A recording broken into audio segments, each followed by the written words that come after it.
This is not just a story, it's a journey. The journey of a little boy who once slept on a pavement with hunger and tears, and the same boy, through hard work, patience, and courage, rose to become a man who fed thousands and gave hope to orphans.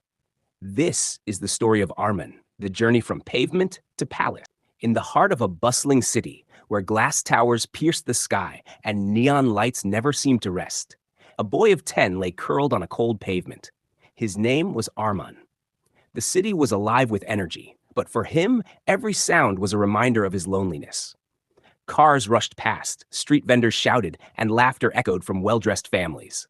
But on the edge of the road, Arman's thin blanket did little to fight the bitter chill of the night. He looked up at the sky. The stars twinkled brightly, but they felt distant, almost mocking. Hunger gnawed at his empty stomach, yet his eyes refused to shed tears.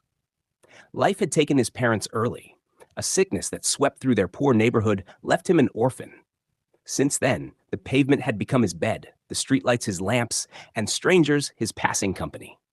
Every morning, he rose before dawn. While other children dressed for school, Arman polished shoes, wiped car windows, or sold tissue packets at traffic signals. On good days, he earned enough to buy a piece of bread. On bad days, he drank water and waited for sleep to numb the pain.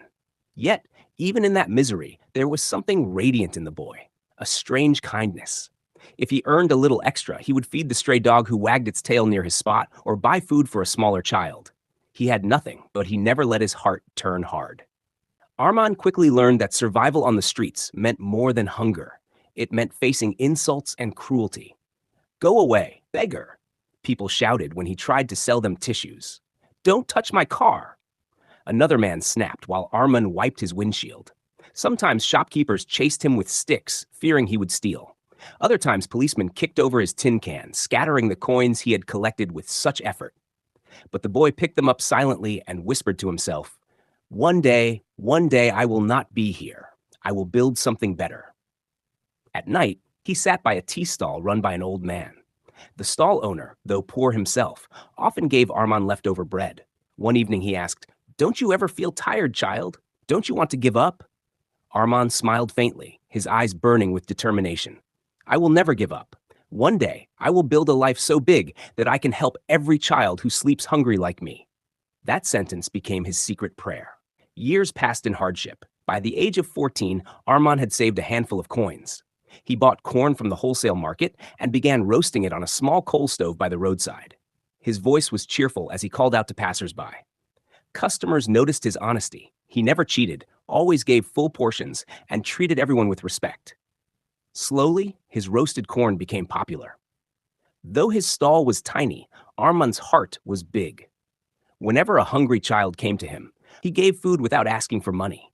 People admired his spirit. Some encouraged him, others blessed him, but Arman kept his focus clear: save, reinvest, grow. He often stood outside schools, watching children with books in hand. The ache in his heart was sharp. If only I could read, I would not have to count coins with fingers. I would build something greater. But life is never a straight road. One morning, authorities swept through the street. They tore down stalls, including Arman's. His stove, his corn, his tiny savings, gone in minutes. He cried silently that night, but when the sun rose, he went back to work, starting again with nothing. Another time, thieves beat him and stole his day's earnings. Once, his stall caught fire when a gust of wind blew sparks into his wooden counter. Each tragedy might have broken another soul, but Arman whispered to himself, "I am coal now, but I will be a diamond one day." By 17, Arman had opened a small tea stall. This was different. He studied customers, learned their tastes, kept his stall clean, and always greeted them with warmth. He borrowed old books from a street library and taught himself to read. At night, under a dim bulb, he scribbled notes on business, money, and dreams. His favorite line came from a book of Proverbs: "A diamond is just a piece of coal that never gave up under pressure." Those words became his shield against despair. At 20, Arman achieved something remarkable. He opened his first small restaurant. It had wooden benches, metal plates, and a tiny kitchen, but it was his. More importantly, he hired boys from the streets, children like him who once begged or polished shoes. He paid them fairly, gave them meals, and encouraged them to study at night schools. Customers were touched by his humility. The food was delicious, but people came more for his warmth. Newspapers began writing about him, the street boy who became a gentleman. But success attracted jealousy. Bigger businessmen tried to push him down. They spread rumors, bribed inspectors to trouble him, and even sabotaged his supplies. Arman faced betrayal by a partner who stole his savings. Yet he did not collapse. He worked double shifts, borrowed money with heavy interest, and rebuilt every time. His resilience inspired his workers. They followed him with loyalty, saying, "If Arman doesn't give up, neither will we." Despite this, Arman neither lost heart nor lost courage. Instead, he doubled his strength. And then, after 30 years, Arman owned multiple restaurants across the city. His chain became famous not only for food, but also for its heart. Each branch donated meals daily to orphanages and shelters. He created a foundation that sponsored education for street children. Journalists asked, "What drives you to give so much away?" Arman replied with a gentle smile, "Because I know what it feels like to sleep hungry. No child should suffer what I did." Wealth poured in, but Arman never changed his habits. He still sat with his workers, ate the same food, and treated everyone with respect.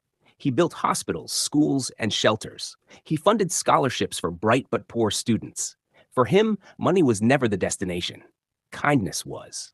One evening, Arman returned to the pavement where he had once slept as a child. The same streetlight flickered above, the same cracks lay on the ground. He stood silently, tears filling his eyes. A little boy selling balloons approached and asked, "Sir, do you want one?" Arman knelt down, placed money in the boy's hand, and whispered, "Don't worry, little one. Your future will be brighter than these lights." At that moment, he realized his journey had come full circle. Arman became more than a businessman. He became a symbol of hope. Schools taught his story, charities bore his name, and people repeated his words. "I was rich the day I chose to share my bread." Money came later. Kindness came first. The boy who once slept under the stars had become a man who lit up the lives of thousands like the rising sun.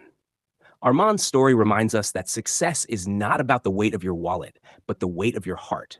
Poverty can break your body, but if you guard your kindness, it can never break your soul.